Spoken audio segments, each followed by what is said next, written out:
Hello everyone. तो आज के इस वीडियो में हम याद करने जा रहे हैं बीएनएस के चैप्टर्स और उसकी रेंज। तो जैसा हमें पता है कि जो आईपीसी है उसको रिप्लेस कर दिया गया है, बीएनएस उसकी जगह आ गया है। और ये छोटा सा वीडियो है आपको सारे चैप्टर्स को, उनके नेम्स को याद कराने के लिए, और साथ ही हम समझेंगे कि जो ये सेक्शंस हैं कहाँ से कहाँ तक आते हैं। ठीक है। और आप अगर कंपैरिजन करेंगे तो जितने भी अपने एक्ट हैं, जो मेजर एक्ट हैं, बीएनएसएस की बात करें या फिर हम एविडेंस की बात करें, बहुत ज़्यादा चेंजेस नहीं हुए हैं। लेकिन एक बीएनएस ऐसा है जिसमें काफ़ी सारे सेक्शंस को ऐड किया गया है और थोड़ी चीज़ों को चेंज भी कर दिया गया है। ठीक है। तो जो हमारा प्रिलिमिनरी है, देखिए फटाफट से हम जो ये चैप्टर्स हैं इनको याद करते हैं। पहला चैप्टर है प्रिलिमिनरी, जैसा सभी में होता है। फिर आता है पनिशमेंट, तो दूसरा आ गया यहाँ पर पनिशमेंट। तीसरा है जनरल एक्सेप्शंस, तो यहाँ पर साधारण अपवाद दे रखे हैं। तो ये अपवाद जो है हमारे आईपीसी में चैप्टर 4 में हुआ करते थे, पार्ट 4 में हुआ करते थे। अब हमें यहाँ पर चैप्टर 3 याद रखना है। ठीक है। फिर आता है 4। तो देखिए जो अबेटमेंट है, क्रिमिनल कॉन्स्पिरेसी है, वो उसके नेक्स्ट हुआ करता था। तो अब हमें इसको याद रखना है। यहाँ पर अटेम्प्ट को, क्रिमिनल कॉन्स्पिरेसी को और अबेटमेंट को मर्ज कर दिया गया है। ये हमारा चैप्टर 4 में आ जाएगा। तो जिसको आईपीसी याद है थोड़ा थोड़ा, वो इसको आराम से कनेक्ट कर पा रहे होंगे। फिर आता है 5। यहाँ पर हम वुमेन और चाइल्ड की बात कर रहे हैं, जो भी अपराध हैं महिला और बच्चों के खिलाफ होते हैं, उनके विरुद्ध होते हैं। तो 5 आपको याद होगा जेजे एक्ट का, जो मैंने जिन भी स्टूडेंट्स ने क्लास ली हुई है, 5 से हमने जो ऑफेंसेस याद किए थे, यानी जेजे एक्ट के ऑफेंसेस, तो उसका सेक्शन 75 से हमने क्या याद किया था, 5 हाथ से क्रूएलिटी की गई है, 5 हाथ से क्रूएलिटी की गई है। तो ये हो जाएगा हमारा 5 में महिला और बच्चों के विरुद्ध अपराध। फिर आता है 6। तो देखिए 6 और जो 17 है, 6 और 17 है, उसको एक साथ बंच में याद रखेंगे। ये ह्यूमन बॉडी से रिलेटेड अपराध हो गए और ये हमारे प्रॉपर्टी से रिलेटेड हो गए, जो कि आईपीसी में चैप्टर 16 एंड 17 में दिए हुए होते थे। चलिए, तो ये हो गया ह्यूमन बॉडी। अभी मैं रेंज स्किप कर रही हूँ, इसके बाद हम रेंज याद करेंगे। फिर आता है स्टेट, तो एस से 7 में स्टेट, इस तरीके से इसको कनेक्ट कर सकते हैं। फिर आता है 8। देखिए ये स्टेट के बाद में हमारा ये चैप्टर हुआ करता था, तो इसको ऑटोमेटिक आप इसमें याद रख सकते हैं। स्टेट के बाद आर्मी, नेवी, एयरफोर्स, जो कि बहुत डिटेल में हम नहीं पढ़ते थे। चलिए, फिर आता है 9, नो इलेक्शन। नो मतलब नो, यहाँ पर नो और ये इलेक्शन, तो नो इलेक्शन हो गया याद। 10 रुपए के तुरतुरे, 10 रुपए के तुरतुरे मतलब 10 रुपए के कुरकुरे, यहाँ कॉइन से याद रख सकते हैं। तो ये जहाँ पर हम पैसे की बात कर रहे हैं, ये हो गया 10 कॉइन। फिर आता है 11। 11 को कैसे याद रखेंगे, ट्रैंक्विलिटी में एल एल दिया हुआ है, तो ये हो जाएगा यहाँ पर एल एल करके इसको 11 से कनेक्ट करेंगे, ये हो गया ट्रैंक्विलिटी। 12 पे आ जाइए। 12 मतलब आखिरी सहारा। जेजे एक्ट का सेक्शन 3 जरूर याद आया होगा, उसका 12वां पॉइंट जरूर याद आया होगा। तो जो इंस्टीट्यूशन है वो लास्ट रिजॉर्ट होते हैं, इस तरीके से 12 आखिरी सहारा, पब्लिक सर्वेंट। तो यहाँ पहले ऑफेंसेस, और जैसा कि आईपीसी में हुआ करता था, ऑफेंसेस के बाद कंटेम्प्ट की हम बात करते थे कि लॉफुल अथॉरिटी, जो पब्लिक सर्वेंट की लॉफुल अथॉरिटी है, उसका कंटेम्प्ट करते हो तो उसके लिए कुछ पनिशमेंट दिया हुआ है। तो 12 और 13 एक साथ हो गया। फिर आता है 14 फॉल्स एविडेंस, 14 जो आईपीसी के 11 में था, तो ये 14 फॉल्स, तो हो गया कंप्लीट। फिर आते हैं 15 पे, तो देखिए 5 एंड सेफ्टी, एस और 5 एक जैसा लगता है, तो यहाँ पर याद रखेंगे public health, safety, convenience, decency and morals. तो यहाँ 15 में हो गया सेफ्टी। 16 रिलीजन से रिलेटेड है, जो कि आईपीसी के 15 में हुआ करता था, तो इसके साथ ही इसको भी कनेक्ट करते जाएंगे। ये 14, ये 15 इस तरीके से हुआ करता था। तो अब हमारा ये 15 में आ गया है, तो इसको हम 16 में किसका देंगे, और 17 ऑलरेडी हम 6 के साथ बंच में याद कर चुके हैं। फिर आता है 18 डॉक्यूमेंट, ये हमारा बिल्कुल कोई बदलाव नहीं हुआ है, ये भी हमारा 18 में आता था आईपीसी के। तो ये 18 हमारे डॉक्यूमेंट एंड प्रॉपर्टी मार्क्स से रिलेटेड अपराध हो गए।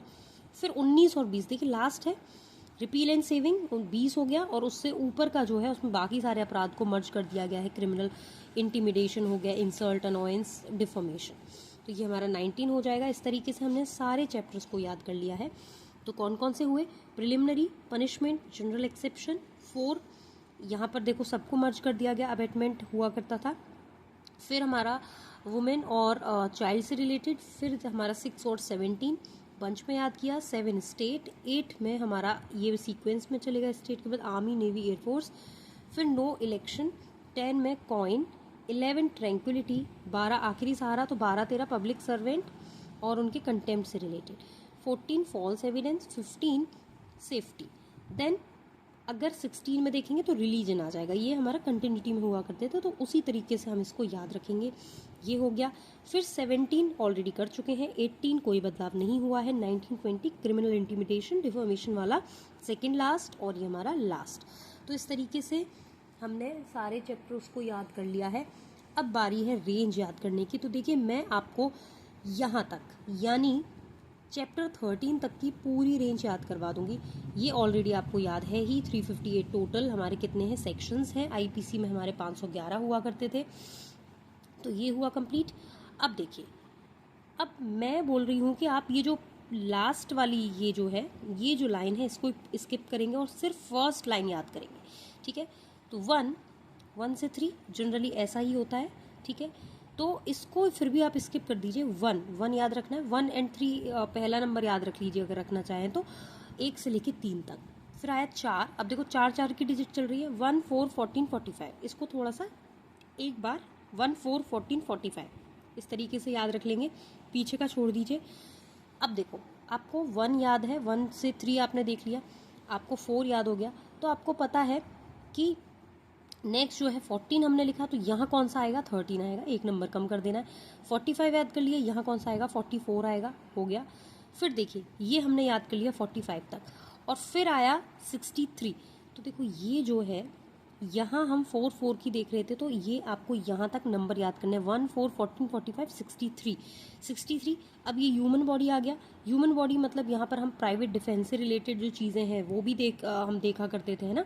तो प्राइवेट डिफेंस, बॉडी के खिलाफ आपके पास राइट है, अपनी हो दूसरे की हो, प्रॉपर्टी की अगर हम बात करें तो ह्यूमन बॉडी। तो ये 100 में प्राइवेट डिफेंस आता था, तो इस तरीके से आप इसको याद रख सकते हैं। 100 हो गया, तो मतलब 1 4 14 45 63 एंड 100।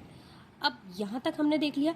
अब देखिए 14 15 16 17 18 19 20, मतलब एज इट इज़ आप इसको ऐसे ही लिख सकते हैं। यहाँ तक आपके लिए कोई दिक्कत नहीं होगी, मतलब अगर आपने फर्स्ट डिजिट याद कर लिए तो दूसरा भी अपने आप याद रख सकते हो। ये इजीली कब के लिए है, एग्जाम में अगर आपसे रेंज पूछ ली गई तो आप चाहते हैं कि हाँ ये क्वेश्चन मुझे गलत नहीं करना है, थोड़ा सा टाइम दे करके आप इसको पता लगा सकते हैं कि रेंज क्या है। 1 4 14 45 63 100 ह्यूमन बॉडी वाला, फिर 14 15 16 17 18 19 20 ये हमने कर लिया। अब बात आती है आगे की डिजिट की, तो 7 चैप्टर 7 है, 7 लिख दिया। फिर आ जाइए 8 को हमको क्या कर देना है, 8 को 9 कर देना है, 8 को 9 कर देना है, चैप्टर 7 का एज इट इज 7 9 कर देंगे। फिर देखिए यहाँ से 9 8 9 8 रिपीट हो रहा है, 9 8 9 8 याद रखेंगे। हमने 7 को 7 कर दिया एज इट इज़, और जो चैप्टर 8 था उसको हमने 9 कर दिया यहाँ। फिर हमारा 9 8 9 8 रिपीट हुआ। उसके बाद 20 ऑलरेडी हमने कर लिया था यहाँ तक। फिर 6 जो है इसको पता कैसे करेंगे, ये जो है चैप्टर 13 है, अगर हम 13 को आधा करते हैं तो 6.5 होता है, और हम पॉइंट को हटा देते हैं, 6 एज इट इज़ यहाँ आ जाएगा। तो यहाँ तक पूरा याद हो चुका है, ये पूरा सब कुछ याद हो चुका है। मतलब अगर आपने दिमाग से काम किया तो आप अपना क्वेश्चन गलत होने से बचा सकते हैं। यहाँ तक याद कर लिया। अब आ जाइए 358 पे, लास्ट है 358, तो ऑब्वियस है इससे पहले का पता चल जाएगा 357। अब ये रेंज याद रख लीजिएगा, 351 है, 351 से 357 ये आपको याद है एज इट इज़, ये पता चल गया, ये आपको याद रखना है। फिर जब ये याद हो जाएगा तो आपको ये भी पता चल जाएगा। तो 35 आपको 350 आपने लिख दिया, यहाँ भी 35 कर देना है। रेंज कौन सी चल रही है, 3 की चल रही है, ठीक है। तो 35 ये हो गया।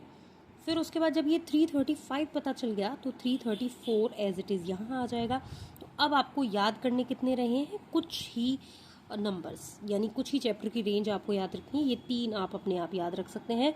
इसमें से किसी एक रेंज को भी अगर आपने याद कर लिया, मान लीजिए रिलीजन वाला 298 से 302 तक है, आपने ये याद कर लिया तो आपको ऊपर का पता चल जाएगा, और फिर आपको ईजी रहेगा, आप ईजिली इन सब चीज़ों को लिख सकते हैं और अपने क्वेश्चन को गलत होने से बचा सकते हैं। Thank you so much. कोई भी क्वेरी हो या कोई भी किसी भी तरीके की प्रॉब्लम है आपको किसी भी एक्ट में, कमेंट सेक्शन में ज़रूर बताएं। Thank you.